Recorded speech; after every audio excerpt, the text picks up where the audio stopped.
আসসালামু আলাইকুম। ত্রয়োদশ জাতীয় সংসদ নির্বাচনের আজকে আমার এটাই হয়তো শেষ ভিডিও বার্তা বাংলাদেশের মানুষের প্রতি। এই ভিডিওতে যে কথাগুলো বলবো এই কথাগুলো শোনার পরে যদি আপনার সিদ্ধান্ত নিতে ভুল হয় বা সিদ্ধান্ত নিতে আপনি এরপরেও সমস্যা হয় তাহলে বুঝতে হবে এটা আপনার সমস্যা, আমার সমস্যা না। আমি খুব ঠান্ডা মাথায়, খুব সহনশীল এবং একদম কোনো পক্ষপাত তুষ্ট না হয়ে কিছু কথা বলবো। কথাগুলো বিএনপি, আওয়ামী লীগ, জামাত, হিন্দু, মুসলমান সবার কাছে অনুরোধ থাকলো শোনার। দেখেন, আমাদের দেশের যে রাজনীতি, আজকে আওয়ামী লীগকে দিয়ে শুরু করি।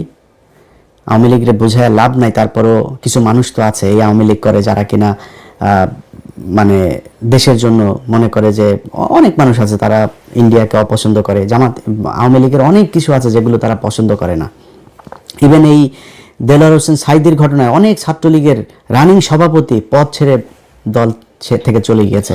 ইসলামের প্রতি তাদের প্রচণ্ড ভালোবাসা আছে, মুসলমানদের প্রতি ভালোবাসা আছে, তারা ভারতকে ঘৃণা করে।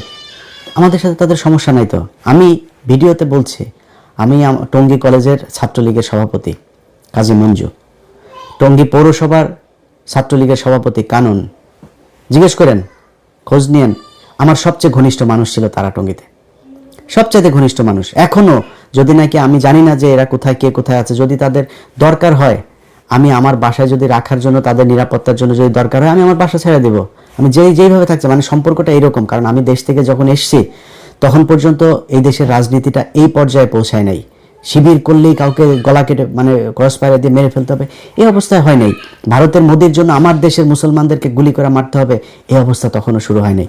তো যারা 5 তারিখ পর্যন্ত, আগস্টের 5 তারিখ পর্যন্ত, আগের দিন পর্যন্ত যারা আওয়ামী লীগ ছেড়ে আসেন নাই, তাদের প্রতি এই হৃদয়ের সম্পূর্ণ শক্তি দিয়ে ঘৃণা জানায় রাখলাম। বাট যেটা বললাম আর কি, যে আওয়ামী লীগের সাথে তো আমাদেরও সম্পর্ক ছিল, তাদের অনেক মানুষ আছে ভারত বিরোধী, তাদের প্রতি আমাদের কোনো ঘৃণা নাই। কিন্তু ভাই একটা জিনিস বলি, আজকে এই আদালতের বারান্দায় আপনারা আটক হচ্ছেন, মাঝে মধ্যে দেখি চোরাগুপ্তা মিছিল করছেন, তারপরে মাঝখানে আবার একটু ভাঙচুরও শুরু করেছিলেন। এখনও বিভিন্ন জায়গায় আপনারা নানান শেপে, নানান পরিচয় আপনারা রাস্তায় নামতে চান, বিদেশে আপনাদের যারা আছে তাদের কথাবার্তা শুনে। শুধু খুব ছোট্ট একটা বিষয় বলি, এই যে 5 তারিখে শেখ হাসিনা পালিয়েছে না, তার চাইতে আরও 15-20 দিন আগে থেকে আলোচনা চলছিল তাকে চলে যেতে হবে। আমি ভিডিও করেছিলাম 21 বা 22 তারিখে যে শেখ হাসিনা পালিয়েছে, ওই সময় থেকেই কিন্তু আলোচনা হচ্ছিল যে শেখ হাসিনা, ওই সময় বলা হয়েছিল যে আপনাকে এখন আপাতত ইন্ডিয়াতে যান, এরপরে আপনি আবার ফের পরিস্থিতি ঠান্ডা করে আপনি আসবেন। আমরা জানি না শেখ হাসিনা ওই 3 দিন কই ছিল। অনেকে বলে আগরতলাতে ছিল, কেউ বলে কলকাতায় ছিল, কেউ বলে দেশে ছিল। আমি 100% কনফার্ম হইতে পারিনি।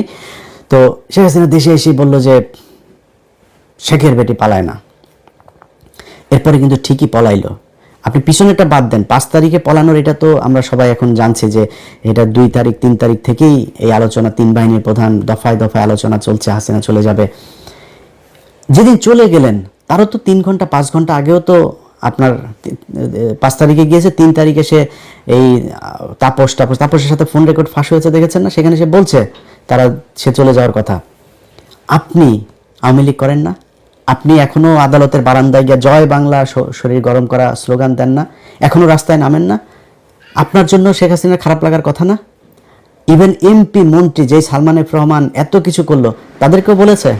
বলে নাই। ঠিক নিজের আত্মীয় স্বজন, খুব ঘনিষ্ঠ ব্যবসায়িক পার্টনার এদেরকে নিয়ে সে উড়াল দিয়েছে, চিন্তাও করে নাই ভাই আপনাদের কথা। এটাই রাজনীতি। আপনি যে যত কথা বলেন, আজকে যারা ছাত্রদল, যুবদল, বিএনপি অনেকেই এখন আবার ফের নতুন করে বিশাল দল করেন। আমরা লক্ষ লক্ষ মানুষ দেখছি, বিভিন্ন জায়গায় যাচ্ছেন মিছিল টিছিলের নেতাদের দেখার জন্য। ভাই আপনারা যারা জেল খেটেছেন, আপনার পাশে যে মিছিল করে এখানেই 2-4 জন পেয়ে যাবেন। বিএনপির অসংখ্য মানুষ অনেক কষ্ট সহ্য করেছে। তারা এই জেলখানায় যখন গিয়েছে, তখন জেলখানায় যাওয়ার পরে সারাদিন বিভিন্ন কোর্ট থেকে জেলে যায়, তারপরে ওইখানে এই কারা কর্তৃপক্ষের একজন এসে তারপরে বলে যে জামাত শিবিরের কে কে আছেন হাত তোলেন। আমার এই বর্ণনা এক শিবিরের এক ছেলে দিচ্ছিল, পরে ভাই আমি মনে করছি কি আমাদের এবার নিয়ে বোধহয় মেরে ফেলবে, আমাদের আলাদা করছে কেন? আলাদা করে নিয়ে যায়, 2টা লুঙ্গি দিয়েছে, একটা গামছা, 1 জোড়া স্যান্ডেল, তারপরে শুকনা খাবার। এটা জামাতের শিবিরে যারা ধরা পড়েছে তাদের জন্য।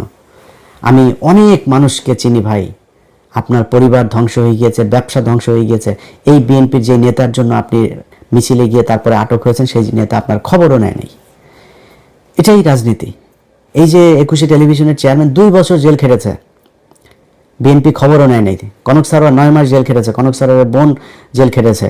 আমরা সেই একই ঘটনায় আমরা পালিয়েছি তারেক রহমানের বক্তব্য চালানোর জন্য, বিএনপি আমাদের খোঁজ নেয় নাই। টাকা পয়সা তো পরের কথা, খোঁজও নেয় নাই।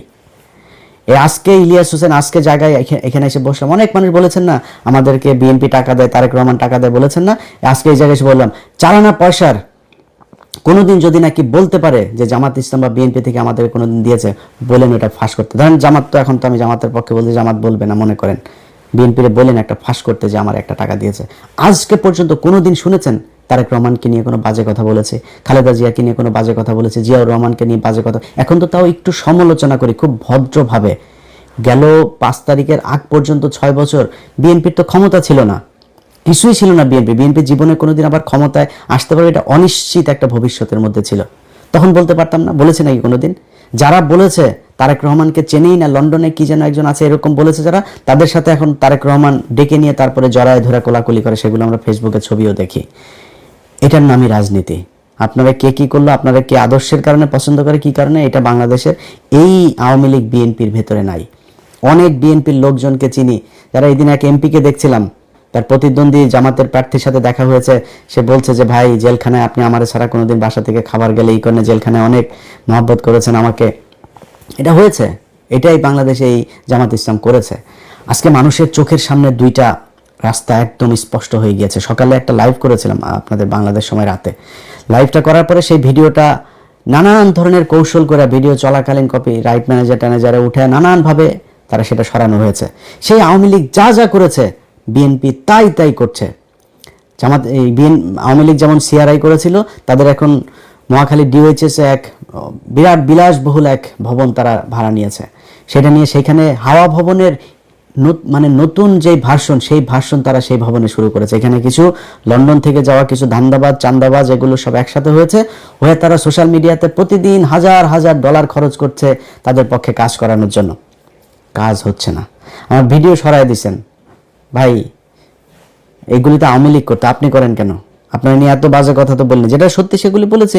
আপনার যদি নাকি কাউন্টার কোনো ন্যারেটিভ থাকে আপনি প্রকাশ করেন, আপনি বলেন আপনার লোকজন। আপনার তো লোকের অভাব নাই, আপনার বহু আমাদের মতো অধম ইউটিউবার, আমরা তো ভাই ছোটোখাটো মানুষ, আপনাদের বহু বড় বড় মানুষ আছে, তাদের দিয়ে বলান, সমস্যা কোথায়?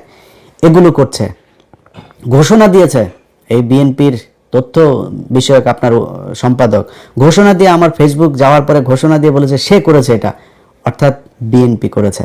সেই বিএনপি আমাদেরকে যদি ব্যক্তিগতভাবে আরও অনেক কিছু করতো কোনো সমস্যা ছিল না। গেল 1.5 বছরে যে আওয়ামী লীগ ইন্ডিয়ার জন্য আমি নিজের পরিবার আর্থিকভাবে, সামাজিকভাবে, মানসিকভাবে সব দিক থেকে, এই যে আজকে দেখেন না, এই যে মাথার মধ্যে দেখেন না চুল পাতলা হয়ে গিয়েছে, এটা এই আওয়ামী লীগের কারণে। বহুত কষ্ট সহ্য করেছে, দাড়ি চুল 5 বছরের মধ্যে বুড়া হয়ে গেছে একদম। এটা এই আওয়ামী লীগের কারণে, ইন্ডিয়ার কারণে। সেই আওয়ামী লীগ সেই ইন্ডিয়াকে নিয়ে আপনারা মিটিং করেন, মিছিল করেন, প্রকাশ্যে ঘোষণা দিয়ে আপনারা বলেন তারা আপনাদের ভাই, তাদের মামলা থাকবে না। মির্জা ফখরুল মামলায় তো আপনি করেন নাই, মামলাগুলি তো আপনার এই জুলাইয়ের আপনার বাড়ির কেউ লোক মারা যায় না, আপনি বলেছেন আপনি ছাত্রদের সাথে আন্দোলনে নাই, এটা আওয়ামী লীগ আপনাকে দিয়ে বলিয়েছে। আপনার ভাই আওয়ামী লীগের সাথে ব্যবসা করেছে, আপনি ব্যবসা করেছেন, আপনি ভাতা নিয়েছেন, আপনার মেয়েকে অস্ট্রেলিয়াতে রেখেছেন, ঘর জামাইটাকে অস্ট্রেলিয়া রেখেছেন, সেখানে প্রতি মাসে ডলার পাঠাইতেন, আপনার তো সমস্যা নেই। আপনি কে যে এটা বলার? একটা মামলাও রাখবো না। আওয়ামী লীগকে আপনারা একদম মাঠে নামিয়ে এনেছেন, এবার জনগণের সাথে মারামারি করবেন। কালকে মারামারি করতে যায়েন, তারপরে বুঝবেন খেলাটা কাকে বলে। তো এই যে আওয়ামী লীগের যে লোকগুলো এখন আপনারা করছেন, দাপাদাপি করছেন, আপনার যেই আপার জন্য করেছেন এখনো করছেন, অনেকে আদালতের বারান্দায় দাঁড়ায় জয় বাংলা স্লোগান দিচ্ছেন, আপনার আপা কিন্তু আপনাদেরকে নিয়ে যায় নেই। এই যে আজকে বিএনপির পিছনে যারা ঘুরেন, এদের একজনের বলেন যে মির্জা ফখরুলের আসনে সামনের বছর আমি ইলেকশন করতে চাই। মির্জা ফখরুলের এটা শেষ ইলেকশন। মির্জা ফখরুলের ভাই আছে একটা বিশাল চান্দাবাজ ফয়সাল, বলেন তো আপনি এখন যে ভাই সামনের বার কিন্তু আমি মনোনয়ন নিব, ফয়সাল আপনারা বাসায় কিনা দেখেন তো, 2 দিন পরে দেখবেন গাড়ির অ্যাক্সিডেন্ট করে মারা গেছেন। এটার নামই রাজনীতি। আজকে ডক্টর শফিকুর রহমানকে প্রশ্ন করা হয়, আল জাজিরার ইন্টারভিউটা খালি দেখলাম, খালি ঘুরায় পেঁচায় আপনার ইন্ডিয়ান মালটা ওনারা প্রশ্ন করছে, মেয়ে আপনার কোনো নারী জামাত ইসলামের প্রধান হইতে পারবে কিনা। ভাই, নারী জামাত ইসলামের প্রধান হইতে পারবে না, উপরে যিনি আসছেন তার চাইতে বড় হেকিম আমি না। উনি আমারে বলছেন যেটা, এটার বাইরে আমরা যাইতে পারবো না। আমি নারীকে অসম্মান করি কিনা সেটা হচ্ছে প্রশ্ন। কিন্তু অ্যাপার্ট ফ্রম দিস, আমি আরেকভাবে বলি আপনারা, মনে করেন আপনি খুব গণতান্ত্রিক মানুষ, আপনি একজন নারীকে দেখতে চান, নারী আর পুরুষ বাদ দেন, আপনারা যদি আমি বলি পৃথিবী উল্টায় যাবে, জিয়া পরিবারের বাইরে কেউ আপনার দলের প্রধান হবে, আপনি হইতে দিবেন? জামাত ইসলামে হইতে পারে, প্রত্যন্ত সেই নীলফামারীর গ্রামের একটা মানুষ এসেও এখানে হয়ে যাইতে পারে। এখানে কোনো পরিবার থেকে ডক্টর শফিকুর রহমান রাজনীতি থেকে অবসর নিলে তার ছেলে হবে, হইতে পারবে না। ওই যোগ্যতাতেই আসতে হবে। এটার নামই রাজনীতি, এটার নামই গণতন্ত্র। আপনি যে গণতন্ত্রের কথা বলে একজন নারী কি করে, আরে ভাই, নারী আমেরিকার 400-500 বছরের ইতিহাসে আপনি দেখেন না যে নারী প্রধানমন্ত্রী আছে কিনা? তারা বানায় নাই কেন? অনেক দেশ বানায় না। পৃথিবীর কয়টা দেশে নারী আছে? একজন নারীর মানে সামাজিকভাবে, শারীরিকভাবে তার অনেক বাধ্যবাধকতা আছে, তো সে যায় না ওই জায়গা পর্যন্ত। আপনি যদি এখন বলেন যে না আমারা দিতে হবে, আমি সমানাধিকার, ভাই সমানাধিকার নিলে সব জায়গায় নেন। বাসের মধ্যে আবার লেখা থাকে কেন যে সংরক্ষিত আসন? সংসদের ভেতরে লেখা থাকে কেন সংরক্ষিত আসন? কেন আপনি সংরক্ষিত আসন লাগবেন? 300 আসনে আপনি ফাইট করেন, আপনার দলে কই ফাইট করে না কেন? আওয়ামী লীগ আর বিএনপি, জামাত ছিল না তো, এত বছর আপনি সংরক্ষিত আসনে নিয়ে মমতাজরে বসান কেন? কেন তারে 300 আসনের মধ্যে দেন, 150 আসনে আপনার মনোনয়ন পাওয়া কতজন আছে? 2%। কেন 150 সিট দিয়ে দেন মেয়েদেরকে? আপনি তো সমান অধিকার করেন। জামাত ইসলামকে চেপে ধরেছে। সো ভাই, জামাত ইসলাম যোগ্য থাকলে যে কোনো কাউকে দিবে, কিন্তু জিয়া পরিবার আর শেখ পরিবারের বাইরে আপনি আওয়ামী লীগ আর বিএনপির দলীয় প্রধান হইতে পারবেন না। এটার কোনো গণতন্ত্র কিচ্ছু নাই, উনিই হবেন। কাউন্সিল আপনি আফগানিস্তানে বসে করেন আর ওয়াশিংটন বসে করেন, কাউন্সিলে এই শেখ হাসিনাই প্রধান হবে আর খালেদা জিয়াই প্রধান হইতো, এখন তারেক রহমানই প্রধান হবে। এর বাইরে ফখরুলও হবে না, সালাউদ্দিনও হবে না। এটার নাম গণতন্ত্র। এইভাবে এই দেশ চলেছে, মানুষ এইভাবে চলতে চায় না। আপনি আমার ভিডিও বন্ধ করে দিয়া তারপরে মানুষকে যেটা বুঝাইতে চাচ্ছেন সেটা যে মানুষ বুঝে নাই, বুঝবে না, এটা লঞ্চঘাট, রেল লাইন, বাস স্ট্যান্ড যেখানে যেখানে আছে ওইখানে যায় যায় খোঁজ নেন। মানুষ যে যাচ্ছে, মানুষের চোখের দিকে তাকে। আজকে একটু আগে এক এমপি ক্যান্ডিডেটের সাথে কথা হচ্ছিল ঢাকার, তো ওনার কথাবার্তা শুনে, উনি আবার খুব বড় একজনের করছেন, হেভিওয়েট জামাতের এক প্রার্থীর আপনার প্রতিদ্বন্দ্বিতা করছেন, তো শুকাই গেছে একদম কথা। যেমনি আমার সাথে কথা বলে ওইভাবে কথা বলে না আজকে। খুব মনে হলো যেন একদম নীরব, মানসিকভাবে ভেঙে পড়েছে এরকম। রাস্তাঘাটে গেলে তো ভাই একজনের সাথে ভোট চাইলেই বোঝা যায় সে কি দাড়ি পাল্লাই দিবে না ধানের শীষে দিবে, কারে দিবে বোঝে না। এটা ওনারা রাস্তাঘাটে দেখে না। এই যে বাসে ওঠা, ট্রেনে ওঠার লোকগুলির কি এইখানে কি এমপি সাহেব করেছে, লোক দিয়েছে যে তোমরা যাও মিছিল করতে করতে? পুরোটা ট্রেনের ছাদের সবাই দাড়ি পাল্লার মিছিল করে, পুরো লঞ্চের ছাদের সবাই দাড়ি পাল্লার মিছিল করে। আপনার লোক নাই? কই আপনার লোক নাই, তাই আপনার কেউ মিছিল করার লোক নাই। এটাই হচ্ছে রাজনীতি। এই মানুষ এটা বুঝতে শিখেছে যে এই দেশে এই রাজনৈতিক দলগুলো 54 বছর শুধু আমাদেরকে চুষে খেয়েছে, এদেরকে দিয়ে আমার এই দেশের কোনো উন্নতি হবে না। যারা এখনো বুঝতে পারে নাই তাদেরকে একটু কথা বলি, ভাই আপনাদের এই যে আজকে যেই অবস্থায় এসে আমি সরাসরি দাঁড়িপাল্লার পক্ষে ভোট চাচ্ছি, এটার জন্য অনেক নিজের সাথে নিজে অনেক দিন ধরে যুদ্ধ করছে যে কি করা উচিত। ব্যক্তিগতভাবে হ্যাঁ, যদি বিএনপির পক্ষে করতাম তাহলে হয়তো বিএনপি যদি ক্ষমতায় আসতো তাহলে একটু মোটামুটি থাকতে পারতাম, কিন্তু দিনের পর দিন তাদের যে আচার আচরণ, কথাবার্তা, শেখ মুজিবের প্রতি প্রীতি, সেই 5 তারিখের পর থেকে তারা এগুলো করছে। এই যে কাজগুলো যে হচ্ছে, এগুলো আমাদেরকে ধাক্কাইতে ধাক্কাইতে বিএনপির বাইরে নিয়ে এসেছে। আমরা তো বিএনপির বাইরে যাইতে চাইনি ভাই। তারেক রহমানের প্রতি এখনো যথেষ্ট সম্মান আছে, শ্রদ্ধা আছে, তারা নিয়ে কোনো বাজে কথা বলি নাই, বলবো না, বলতে চাইও না। কিন্তু এই দলের প্রধান হিসাবে ওনার তো এগুলোর দায় নিতে হবে। যা হয়েছে এখনো পর্যন্ত, যা হচ্ছে, কালকেও আপনি হুমকি দিচ্ছে বাড়ি ঘর দুয়ার সব পোড়ায় দিবে, এই করবে, এগুলো তো ভাই আওয়ামী লীগের বক্তব্য। আপনি কেন সেগুলো বলেন?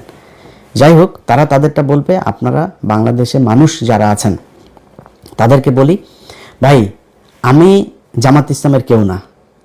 জামাত ইসলাম আমি কোনো কথা বললে শুনবে কিনা এটাও আমি জানি না। জামাত ইসলামের আমি কোনো বড় পদও চাই না, কোনো সুবিধাও চাই না। জামাত ইসলামের কথা যতটুকু বলি, আমার নিজের যেহেতু কোনো দল নাই, আমি বাংলাদেশে 2টা দলের মধ্যে কম্পেয়ার করেছি যে কাদের হাতে বাংলাদেশটা নিরাপদ থাকবে। আমার মনে হয়েছে যে জামাত ইসলামের কাছে এটা নিরাপদ থাকবে। তাদের এই গেল 1.5 বছরে অনেক টাকা ইনকাম করার সুযোগ ছিল।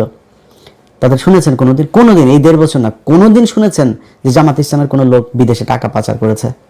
এই যে এতগুলো মানুষ তারা মারা গেল, কোনোদিন কেউ দেশ বিদেশে পালিয়ে গিয়েছে শুনেছেন? যাইতে হয়নি, তারা এইখান থেকে যায় না। এই ইমানের শক্তি তাদের আছে। আপনার এলাকায়, আপনি আপনার বাড়ির পাশে আপনি করেন, ভাই কালকে সারা রাত অন্তত কয়েক হাজার কোটি টাকার লেনদেন হয়েছে। এই টাকা পয়সা নিয়ে যদি মনে করেন আপনি যে টাকা দিয়েছে ইমান দেখাবেন, আরে আপনি 2 নাম্বারই করেছেন, টাকা নিয়েই 2 নাম্বারই করলে আরেকটু 2 নাম্বারই করেন। ওর এই কথাটা শুনে, যে কথা দিয়েছেন এই কথাটা রাখেন না। দেশের জন্য, আপনার ভবিষ্যতের জন্য এই 500 আর 1000 টাকার জন্য নিজেরা বিক্রি করেন না। ভোটটা যেখানে আপনার প্রতিবেশী যে মানুষগুলো আছে, রাজনীতিবিদ যারা আছে 2টা দলের মধ্যে, তাদের চরিত্র দেখেন, তারা কে কিরকম কি করতে চায়, কি হয়েছে 54 বছরে তারা কি করেছে, এগুলোর দিকে একটু হিসাব করেন, করলে উত্তর পেয়ে যাবেন আপনি ভোট কাকে দিবেন। আমি আমার জায়গা থেকে আপনারে শুধু এতটুকু এনশিওর করি ভাই, আগে যেটা বললাম যে আমি জামাত ইসলামের কিছু না, জামাত ইসলামের লোক আমার কথা শুনবে কিনা আমি জানিও না, বাট একটু ঝুঁকি নিয়ে, একটু দাবি নিয়ে কিছু কথা বলি। আমি বিশ্বাস করি জামাতকে অন্তত এই কথাগুলো বললে শুনবে। আপনার যেই মানুষগুলি আজকে এই যে প্রবাসে থাকেন না, এই মানুষগুলির জন্য এই 54 বছরে এই দেশের রাজনীতিবিদরা কিচ্ছু করে নাই। আপনাদেরকে শুধু পাঠিয়েছে, গাধার মতো আপনারা খেটেছেন, আপনারা টাকা পাঠিয়েছেন, সেই ডলার আবার ওরা বাংলাদেশ থেকে বিদেশে পাঠিয়েছে। এইভাবেই চলেছে। আমার ডলার রিজার্ভ কেন 34,000 কোটি টাকা থাকবে ভাই? 34 বিলিয়ন ডলার কেন থাকবে? আমার প্রতি সপ্তাহে আসে এরকম $1 বিলিয়ন, মাসে এমন মাস আসে 2 বিলিয়ন 3 বিলিয়ন ডলার পর্যন্ত আমার রেমিটেন্স আসে। তাহলে আমার রিজার্ভ কেন হবে 34 বিলিয়ন ডলার? আমি এত রিজার্ভ, এত ডলার আমি দেশে পাঠাচ্ছি, সে টাকা কোথায় যায়? এই টাকা এই আপনি কষ্ট করে পাঠান, আর এই রাজনীতিবিদরা আপনার এই দেশ থেকে করে। বিনিময়ে কি হয়? আপনি যখন যাবেন, যাওয়ার কথা শুনলে দালালে ধরার পরে পাসপোর্ট অফিসে গিয়ে আরেক দালালের পরে, এরপরে আপনি যখন যাবেন বিদেশে, ওইখানে গিয়ে আরেক দালালের হাতে পড়বেন। যাবেন হলো গিয়া মসজিদে কাজ করার ভিসা নিয়ে গিয়া, দেখবেন যে বাথরুম পরিষ্কার করা লাগে। এটাই এই বাংলাদেশে চলে এসেছে। আপনাদের কাছে গ্যারান্টি দিলাম, জামাত ইসলামী যদি ক্ষমতায় আসে, এই সিন্ডিকেট ভেঙে ফেলা হবে। আজকে সামনে রোজা, আপনি জানেন গভীর সমুদ্র বন্দরে আপনার এই যে জাহাজ এখনো ভেসে বেড়াচ্ছে, সেগুলো আপনার খালাস করে না, কৃত্রিমভাবে সেগুলোকে আটকে রাখা হয়েছে। মালের দাম বাড়বে, বাজারে সংকট তৈরি হবে, তারপরে সেগুলো নিয়ে আসবে। অল্প কয়টা প্রতিষ্ঠানের হাতে এই সুযোগ দিয়ে রাখা হয়েছে। ইউনূস সরকার আসার পরে এই সিন্ডিকেট ভাঙে নাই। জামাত ইসলাম আসলে খেজুর আটকায় রেখে আর ছোলা আটকায় রেখে এটার দাম বাড়াবে, এটা হইতে দেওয়া যাবে না। গ্যারান্টি দিলাম আপনাদেরকে। আমি ইলিয়াস হোসেন আজকে যে কথাগুলো বলছি, আমি এই গত 1.5 বছরে এটা প্রমাণ করে এসেছি যে আমি এই নির্যাতিত মানুষ, অসহায় মানুষ যারা মাজলুম, তাদের পক্ষে কাজ করি। আজকে ওয়াকার একজন সেনাপ্রধান ভাই, আমি তার কাছে চুনোপুটি একটা, তার সাথে সে আমার একটা ফোন করা মানে আমার জন্য বিশাল ব্যাপার। বিশাল বড় জায়গায় আমি যাই বসতে পারি, বিশাল সুবিধা নিতে পারি ওয়াকারের সাথে সম্পর্ক ভালো রাখা। ভাই প্রপোজাল পেয়েও রাখি নাই। কি বলেছি? যে আলেমদেরকে ছাড়তে হবে, ডিজিএফআই জেলখানায় যেই তাদের ক্লিয়ারেন্সের কথা বলে এদেরকে আটকে রাখে, এটা করা যাবে না। বিডিআর এর লোকজনরা ছাড়তে হবে। এটার জন্য তাদের সাথে আমার সম্পর্ক এসে, ভাই আমার মতো একটা মানে খুবই কি বলবো যে দুর্বল একজন মানুষ, আমি তো পাওয়ারফুল না ভাই, আমার ফ্যামিলি ব্যাকগ্রাউন্ডে বিশাল পাওয়ারফুল কেউ নাই। আমার মতো একজন মানুষ, আমি তার এটাতে বিক্রি হই নাই, তার এখানে যায় আমি কিছু চাই নাই নিজের জন্য। জামাত ইসলামী যদি ক্ষমতায় আসে, আপনাদেরকে কথা দিলাম, নিজের জন্য কিছু করব না। এই দেশের যে প্রবাসীরা ভারত থেকে সৌদিতে যেতে যেই কয় টাকা লাগে, বাংলাদেশ থেকে ওই কয় টাকা লাগতে হবে। একজন মানুষকে, জামাত ইসলামকে সময় দিব 4.5 বছর। 5 বছরের মধ্যে 6 মাস আগে তাদেরকে হিসাব বুঝাই দিতে হবে যে একজন মানুষ যে কিনা এমপি থাকবে, মন্ত্রী থাকবে, সরকারি কোনো পদে থাকবে, সে বিদেশে ট্রিটমেন্ট দিতে যাইতে পারবে না। যদি ট্রিটমেন্ট নিতে যাইতে হয়, তাহলে প্রত্যন্ত একটা গ্রামের অসহায়, যার চিকিৎসা নেওয়ার 1 টাকাও নাই, আপনি যেই রোগের জন্য মনে করেন বাংলাদেশে চিকিৎসা নাই, সেই চিকিৎসা যদি আপনাকে বিদেশ যাইতে হয়, তাহলে এই রোগ তো আপনার একার হয় না, গ্রামের একটা প্রত্যন্ত গ্রামের মানুষেরও এই রোগ হয়, তাহলে তাকে আপনার নিয়ে যাইতে হবে বিদেশে। এটা সরকারি খরচে এই ট্রিটমেন্ট তাকে দিতে হবে। আমি আজ পর্যন্ত আপনাদেরকে আমি বললাম, শুনেছেন জামাত ইসলামের নেতা একজন বিদেশে সিঙ্গাপুরে ট্রিটমেন্টের জন্য গিয়েছে। জামাত ইসলামের নেতাদেরকে লাভ দিয়া যায়, পাতলা পায়খানা হইলো, যা থাইল্যান্ডে সিঙ্গাপুরে যায় ট্রিটমেন্ট নিতে হয়েছে। এই বিএনপি আওয়ামী লীগ এদের কিছু হইলেই বিদেশ, এয়ার অ্যাম্বুলেন্স যা কিছু আছে সব কিছু রেডি থাকে এদের জন্য, ট্রিটমেন্ট নিতে যায়। আমি আপনাদেরকে গ্যারান্টি দিলাম, নিজের সর্বশক্তি দিয়া আপনাদের জন্য এই জিনিসগুলো আদায় করবো ইনশাল্লাহ জামাত ইসলামের কাছে। যারা একটা সরকারি অফিসে যান, ভূমি রেজিস্ট্রি অফিসে যান, টাকা ছাড়া একটা কাগজ উল্টায় না, টেবিল থেকে ফাইল নড়ে না, এই পরিস্থিতি বাংলাদেশে থাকবে না। এটা আপনাদেরকে স্বপ্ন দেখাচ্ছি না, এটা জামাত ইসলাম করবে, কারণ এই এই এই এই এই কাজ তারা এর আগে দুইজন মন্ত্রী ছিল, তারা সেটা করেছে। তাদের প্রতিষ্ঠানগুলো দেখেন, ইবনে সিনা বলেন, ইসলামী ব্যাংক বলেন, 2 দিনের জন্য খালি আওয়ামী লীগের হাতে গিয়েছিল, ইসলামী ব্যাংক তছনছ হয়ে গিয়েছে। এত বছর ধরে এটা সাউথ এশিয়ার মধ্যে সবচাইতে বেশি আপনার পাওয়ারফুল একটা ব্যাংক ছিল এই ইসলামী ব্যাংক। অথচ তাদের থেকে ম্যানেজমেন্ট হাতছাড়া হওয়ার পর আবার ফের আগের চেহারা, আবার এখন এসছে, আবার এটা উপরে উঠছে। এটাই জামাতে ইসলামী।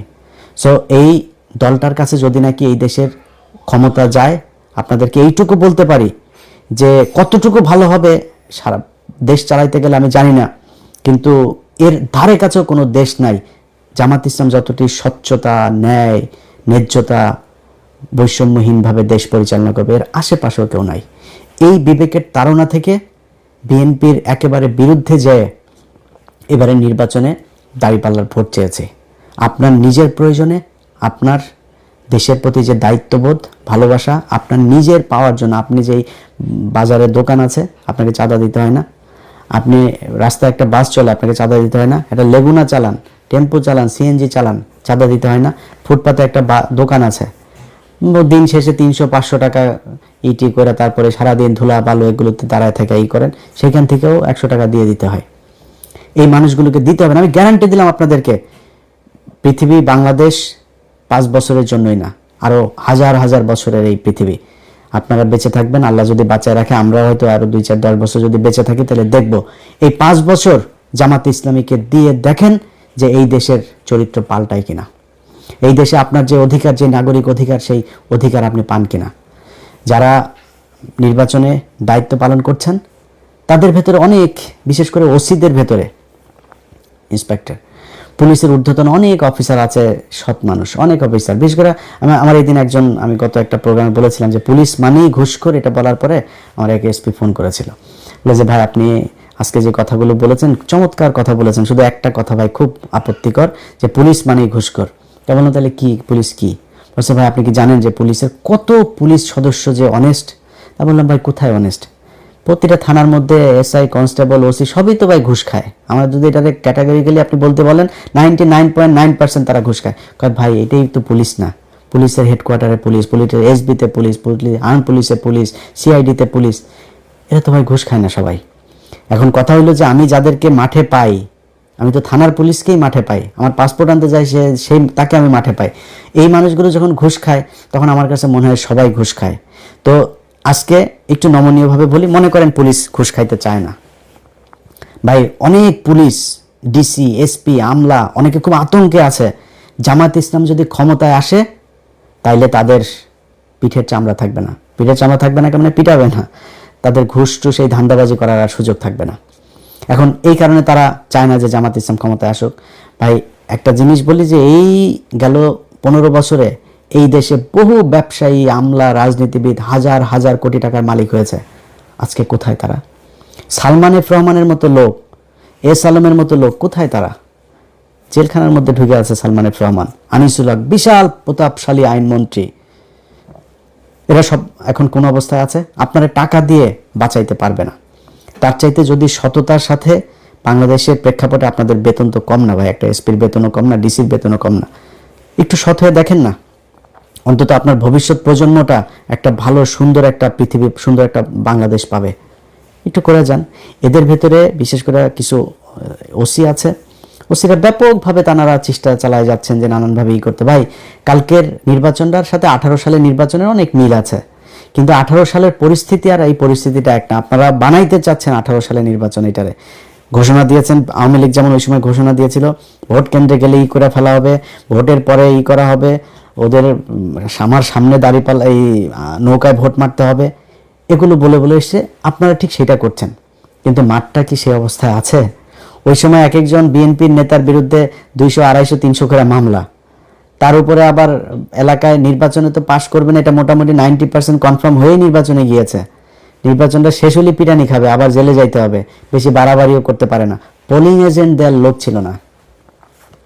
পরিস্থিতিটা ওই জায়গায় আছে এখন। বাংলাদেশের এইভাবে ভোট দেওয়ার জন্য ঢাকা শহর থেকে যাওয়ার এটাই প্রথম।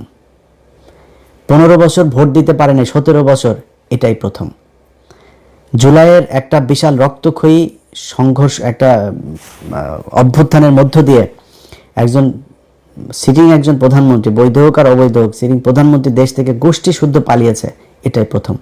এই প্রেক্ষাপটে এসে যেই দেশের মানুষ বন্দুকের নলের সামনে দাঁড়ায়া সামনের জনকে গুলি করেছে, পিছনের জন তারা না ছেড়ে নিয়ে আসে, পুলিশ বলতে বাধ্য হয় একটারে গুলি করে অন্য গুলি পালায় না, সেই জাতিটার চোখের সামনে একটা অভ্যুত্থানের রক্ত তাদের শরীরে লেগে আছে, এদেরকে আপনি ভয় দেখায় ভোট কেন্দ্র থেকে বের করে দিবেন?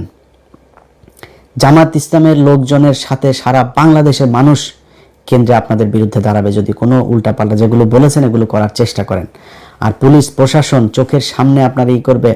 বাংলাদেশের প্রতিটা মানুষের কাছে অনুরোধ থাকবে, বিশেষ করে জামাত ইসলামের যারা ক্যান্ডিডেট আছেন তাদের কাছে অনুরোধ থাকবে, আপনারা মাওলানা হালিম বা জামাত ইসলামের কেন্দ্রীয় যেখানে আপনাদের যাদের সাথে কথা বলেন তাদের মাধ্যমে আমার নাম্বার নিয়েন, তারপরে আপনাদের সেন্ট্রাল যে সেল থাকবে সেই সেলে আপনারা যেখানে যখন যেটা ঘটবে সাথে সাথে পাঠিয়ে দিবেন। এই দেশের কোনো গণমাধ্যম যদি আপনাদের এগুলো প্রচার না করে, আমার চ্যানেল আছে, আমার 2টা চ্যানেল, আমার ফেসবুক পেজ আছে 4-5টা, এগুলো সব আপনাদের জন্য উন্মুক্ত। কালকে যেখানে যেটা পাবেন নিজের ফেসবুক থেকে দিয়ে দিবেন। কোনো জায়গায় একজন সাধারণ ভোটার হিসেবে আপনারা হাজার হাজার ভোটার কালকে লাইন ধরে মাঠে থাকবেন, কোথাও কোনো অপ্রীতিকর ঘটনা দেখলে আপনারা সেখানে দাঁড়ায় যাবেন। এই ভোট, এটা আপনার অধিকার, এই অধিকার প্রতিষ্ঠা করার দায়িত্ব আপনার। আপনি যে সুযোগ পেয়েছেন এই সুযোগ বাংলাদেশে বারবার আসবে না। অতএব যারা ভোট রিগিং করার চেষ্টা করবেন, কোনো পক্ষপাতদুষ্ট আচরণ করার চেষ্টা করবেন, বিশেষ কোনো প্রার্থীর পক্ষে কাজ করার চেষ্টা করবেন, সেই প্রশাসনের ভাইদেরকে বলবো, ভাই যদি মনে করেন সারা জীবন ঘুষ খাইয়ে থাকতে চাবেন তাহলে যেমন চাই করেন। আর যদি মনে করেন যে না, আমার সন্তানের পেটে আমি যদি নাকি আমার ট্রিটমেন্টের দরকার হয় আমার সরকার ট্রিটমেন্ট দিবে, আপনি যদি সুন্দর একটা দেশই করেন, আপনি টেনশন করেন কেন যে আমার বড় শেষ বয়সে গিয়ে কি হবে, টাকা পয়সা না রেখে যেতে, এই টেনশন আপনি করেন কেন? সুন্দর একটা দেশ দিয়ে যান। এই যে আমি আমেরিকায় গরিব, মানে আমেরিকার সামাজিক যে অবস্থান সেই অনুযায়ী আমি গরিব ক্যাটাগরির একজন নাগরিক, তো মানে মানুষ আর কি। তো আমি যেহেতু অল্প টাকার ইনকাম করি, অল্প টাকা ট্যাক্স পে করি, তো ট্যাক্স ফাইল করার ওই অনুযায়ী আমি ওই ক্যাটাগরিতে আমার ট্রিটমেন্ট ফ্রি এখানে। এটা বাংলাদেশে সম্ভব, খুবই ইজিলি সম্ভব। আমি আপনাদের বললাম ভাই, যদি জামাত ইসলাম ক্ষমতায় আসে, আমি কয়েকটা জিনিস আমি তাদেরকে খুব করে মানে সর্বোচ্চ চেষ্টা করব আমার এটা করার জন্য। 1 নাম্বার হয়েছে, এই প্রবাসে যারা থাকে বা প্রবাসে যাবে, সে ভিআইপিদের মতো যাবে, ভিআইপিদের মতো আসবে, তার সর্বোচ্চ কমফোর্ট দিতে হবে। এই মানুষগুলো 15 বছর 20 বছর ছোট বাচ্চা রেখে যায়, সেই বাচ্চা বিয়ে করার পরে বিদেশ থেকে ফিরে আসতে পারে না। এটা কোনো জীবন হলো নাকি? এই মানুষগুলোর জন্য সর্বোচ্চ কমফোর্ট আপনাকে এনশিওর করতে হবে। যে হসপিটালগুলোতে মানুষ ফ্লোরে শুয়ে থাকে, ভাই আমার দেশের এখন এই মুহূর্তে $34 বিলিয়ন আমার রিজার্ভ দিয়ে যদি আমি বাংলাদেশের মানুষকে বাঁচাইতে না পারি, আমার এই টাকা দিয়ে কি হবে? খুব বেশি না, 5টা হসপিটাল করেন আপনি এখান থেকে $3 বিলিয়ন খালি খরচ করেন। আমার $3 বিলিয়ন পদ্মা সেতু করা হয়েছে না, 32 কোটি টাকা দিয়ে 45 কোটি টাকার উপরে গিয়েছে, প্রায় $4 বিলিয়ন $4.5 বিলিয়ন খরচ হয়েছে। আমি $4 বিলিয়ন দরকার নেই, $2 বিলিয়ন খরচ করেন, 5টা হসপিটাল করেন, তাই এই দেশে কোনো মানুষ চিকিৎসাহীন হয়ে মারা যাবে না। এর মারা যাচ্ছে, প্রতিদিন মারা যাচ্ছে, কেন মারা যাবে? এই মানুষগুলোর জন্য কিছু করতে চাই, প্রবাসীদের জন্য করতে চাই, যেই অফিসগুলোতে ঘুষের জন্য মানুষ কোনো কাজ করতে পারে না, এই ঘুষ সেগুলো বন্ধ করতে হবে ভাই। যেই স্টাইলে এই বাংলাদেশ 54 বছর চলেছে, এখান থেকে বের হয়ে আসতে হবে। এই বের হয়ে আসার জন্য আগামীকালকে আপনাকে দাঁড়িপাল্লায় ভোট দিতে হবে। আপনাকে কথা দিলাম, আমি ইলিয়াস হোসাইন, যদি নাকি এই জামাত ইসলাম যদি আপনাদেরকে যে স্বপ্ন দেখাচ্ছে, আমি নিজেও যেটা দেখাচ্ছি, এই পথে যদি না চলে, আমি আল্লাহ যদি বাঁচিয়ে রাখেন 2031 সালের নির্বাচনে আমি প্রথম ব্যক্তি হব যিনি কিনা জামাত ইসলামের বিরুদ্ধে নির্বাচনে ক্যাম্পেইন করব। এটা আজকে আপনাদেরকে বলে রাখলাম খুব সুস্পষ্টভাবে। ভাই, বিএনপিতে আমার বহু পছন্দের মানুষ আছে। ইভেন আপনি জানেন যে আমি বিএনপির এরকম অনেক জায়গাতে আছে যে জায়গার বিরুদ্ধে কোনো ওই জায়গার জামাতের ওই ক্যান্ডিডেট যদি আমার বলেও না যে আমি তার পক্ষে নির্বাচন করার জন্য, তার পক্ষে কিছু একটা পোস্ট করার জন্য, আমি করবো না। নাম বলবো না আমি কার, ঢাকাতেও আছে এমনকি, আমি তার পক্ষে করবো না। আমার কিন্তু অনেক পছন্দের মানুষ আছে বিএনপিতে। এই যে আলতাফ হোসেন চৌধুরী আমার খুব পছন্দের মানুষ, এই লোকটা কিন্তু আমি তার পক্ষে আমি ভোট চাচ্ছি। ওখানে যারা ভোটার আছেন আলতাফ ভাইরে ভোট দিয়েন। এরকম অনেকগুলো জায়গা আছে, অন্তত 8-10টা জায়গা আছে আমার খুব খুব কাছের মানুষ বিএনপি নির্বাচন করছে। আপনারা আমার শত্রু না। সব শেষ যেই কথাটা বলে শেষ করতে চাই, বিএনপির ভাইরা হারের জন্য প্রস্তুতি নেন। জিতলে কি করবেন? ভাঙিয়ে ফেলবেন, উল্টায় ফেলবেন, ছিঁড়া ফেলবেন, ওগুলি আপাতত একটু পকেটে রাখেন, রেখে হারের জন্য প্রস্তুতি নেন। আগামীকালকে রাতে যখন 200-250 বের হবে, আপনার ফলাফল বের হবে, এরপরে দেশে যদি কোনো ক্যাওস তৈরি করতে চান, সেখানে তৃতীয় পক্ষ সুযোগ নেবে। সো যেই বিষয়টা আপনাদেরকে বলতে চাই, কোনো ধরনের শয়তানি করা যাবে না। যদি করেন তাহলে কিন্তু আম ছালা সব সমানে যাবে। নির্বাচন করবেন, হারবেন, হারার পরে চুপচাপ থাকবেন, সামনের 5 বছর পরে কি করবেন সেটা করার জন্য প্রস্তুতি নেবেন। আগের মতো আপনারা জেলেও কেউ পাঠাবে না, আগের মতো গুমও করবে না, শিলং সালাউদ্দিনের মতো শিলংয়ে যায় বসে থাকতে হবে না, দেশেই থাকবেন। এই জামাত ইসলাম আপনাকে যথেষ্ট সম্মান করবে, যথেষ্ট সম্মান করা হবে আপনাদেরকে। কোনো এই অ্যাগ্রেসিভ কোনো কিছু, কোনো সিদ্ধান্ত, কোনো ধরনের আচরণ আপনাদের সাথে জামাত ইসলাম ক্ষমতায় গিয়ে করবে না, আমি আপনাদের গ্যারান্টি দিলাম এটা।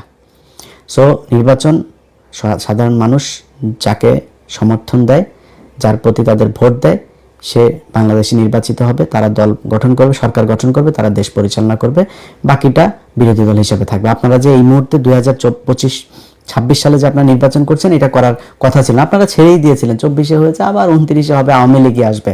আজকে নির্বাচন করতে পেরেছেন, এইটাই বিশাল ব্যাপার। জেলখানা থেকে বাবর ভাইয়ের বের হওয়ার কথা ছিল না, বের হয়েছেন। বের হয়ে তারপরে আপনি যে নির্বাচন করছেন, এটা মিরাক্কেল, এটা আল্লাহ নিজে আপনাকে দান করেছে। ওই জায়গা থেকে আওয়ামী লীগের মতো দানব নাই, আপনি বিরোধী দল হিসাবেও একটা ক্ষমতা নিয়ে আছেন দেশে, এটাই আপাতত অনেক বড় কিছু। দল গুছান, দলের যে সমস্যা আছে, যেগুলো মানুষ পছন্দ করে না, সেগুলো বন্ধ করেন, বাদ দেন, দিয়ে নতুন করে তৈরি করেন। ভালো কিছু করলে জামাত ইসলামের যেই সমস্যাগুলো থাকবে এই 5 বছরে, এগুলো বিরুদ্ধে একটা জনমত তৈরি করবেন, করে মানুষকে বুঝাবেন যে আমরা এগুলো কাটায় উঠতে চাই, এই করবে। এবং আপনার কার্যক্রম দেখেই বুঝবে যে আপনি আসলে ভালো কিছু করবেন কিনা।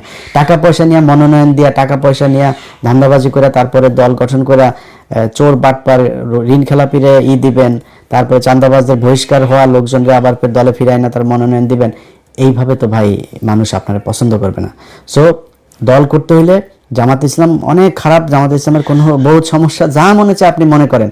জামাত ইসলাম নিজের টাকায় রাজনীতি করে, মানুষের দোকান থেকে টাকা তুলে চাঁদাবাজি করে রাজনীতি করে না। আপনারা সেই ব্যবস্থা করতে হবে। আপনার দলের মানুষ টাকা দিয়ে রাজনীতি করবে, যেদিন দলের মানুষ দলের টাকা দিয়ে রাজনীতি করবে, সেদিন আপনার ঘরের সামনে এই বালুর ট্রাক বসায় রেখে আসতে পারবে না, ওইটাকে উল্টায় ফেলবে। কারণ ওর দল করে ওর নিজের টাকা দিয়ে, নিজের খরচ দিয়ে। এক একজন রোকন নিজের প্রতি মাসের বেতনের 5% দিয়ে দেয়। 1 লাখ টাকা যে বেতন পায়, সে 5,000 টাকা দলকে দিয়ে দিতেই হবে, বাধ্যতামূলক। সে দল থেকে কোনো কিছু নেয় না, এটা হচ্ছে তাদের রাজনীতি। সেই ধরনের একটা দলের সাথে আপনি কম্পিটিশন করবেন, আপনার তো এরকম কোনো কিছু জিনিস তো আপনাকে উদ্ভাবন করতে হবে, করে তারপরে নতুন করে আপনাকে দল গুছাইতে হবে। বাংলাদেশের মানুষ যা চায় সেটা বুঝায়, সেটা বাংলাদেশের মানুষের সামনে উপস্থাপন করবেন। মানুষ যদি মনে করে ক্ষমতায় আসবেন, এর তো কোনো স্বৈরাচার নাই, এখানে বিশাল আকারের কোনো কিছু নাই। যা বলা হচ্ছে আগে থেকেই, যে যদি সুষ্ঠু এবং কি যেন বলে, এই হইলে আমরা নির্বাচন মানব। আগে থেকে হারলে কি বলবে, এটার মোটামুটি একটা দিয়ে দিল, যে হেরেই তারপরে বলবে যে নির্বাচন সুষ্ঠু হয়নি, এনে ওইটা বলেন। এই দেশে কোনোদিন বিরোধী দলে গিয়ে কেউ নির্বাচন মানে নাই, কারচুপি ছাড়া বলে না। আপনারা ওইটাই বলেন, সমস্যা নাই, কিন্তু বেশি বাড়াবাড়ি করা যাবে না। যদি বাড়াবাড়ি করেন, আওয়ামী লীগ আছে, ডিজিএফ এর একটা গ্রুপ আছে, তারা কিন্তু ঝামেলা বাঁধাবে। এটা আজকে বলে রাখলাম। চুপচাপ থেকে সুন্দরভাবে একটা মানে সুষ্ঠু পরিবেশে নির্বাচন হবে। নির্বাচন শেষে দল গঠন করে সরকার গঠন করবে, যে কোনো একটা দল, তারা করবে। আবারও সবশেষ আপনাদের কাছে, আপনার নিজের বিবেকের কাছে প্রশ্ন রেখে গেলাম। 2টা দল নির্বাচনে এবার প্রতিদ্বন্দ্বিতা করছে।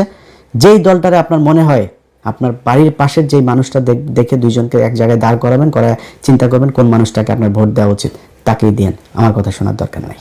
আল্লাহ হাফেজ।